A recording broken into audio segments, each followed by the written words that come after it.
Homemade French onion soup. Slow caramelized onions, rich broth, toasted bread, and melty cheese. Comfort in a bowl. Let's get started. This is how I make mine at home. These are the ingredients I'll be using: sweet onions, some fresh herbs, butter, salt, broth, dry sherry cooking wine, Worcestershire sauce. I julienne the onions. You can do it by hand. It does take a little bit longer. I prefer to just the mandolin, faster, less than 5 minutes, and it's done. I need to get the pan ready, so I'll come back and finish the onions.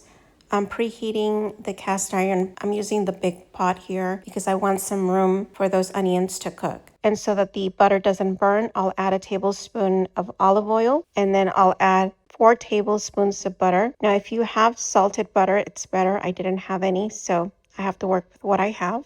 Now I add the onion. I'll go back and julienne the rest. Let this sit and then come back in about 7 minutes. This is on low heat. Now it's time to prepare the bread. I'll go ahead and slice the baguette, add some butter. The oven's heating at 350 degrees. And then I'll throw those in for a few minutes, 4 to 5 minutes. Okay, the onion's cooking slow. It does take about an hour. You gotta be patient because you don't want to burn the onion and you want it to caramelize slowly. This is 25 minutes. Now I'll go ahead and start shredding the Gruyere cheese, just using my time wisely here. The onions are caramelizing beautifully.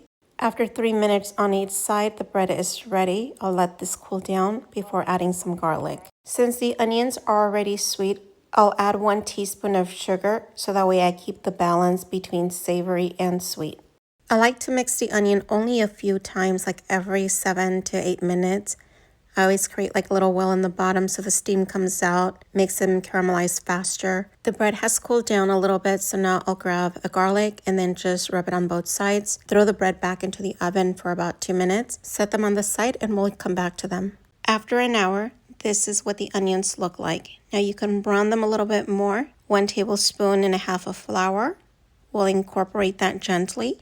And we'll add the rest of the ingredients. I'll add 1/3 of a cup of dry sherry wine so that way we can deglaze everything. The fresh aromatics, 2 bay leaves, a sprig of fresh thyme, the beef broth. This is homemade. You can use store-bought. I'll be adding 5 total cups. Now we'll mix everything and we'll let all those flavors simmer. Here you can taste and see how you like your seasoning. And for the last ingredient, Worcestershire sauce, I'll add about 1.5 tablespoons. Also, you can have your French onion soup a little bit more creamy, so just add less beef broth. Just play around with it, make it your own, add more ingredients if you like. This is the way that I prepare mine. I'm ready to assemble this, so just add the French onion soup. The oven's heating at 375 degrees, broil setting. I'll add the bread on top and then the cheese until it melts.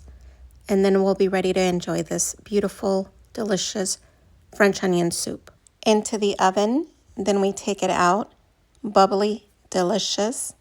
Remember to like, follow, and share for more of my home cooked recipes. Enjoy!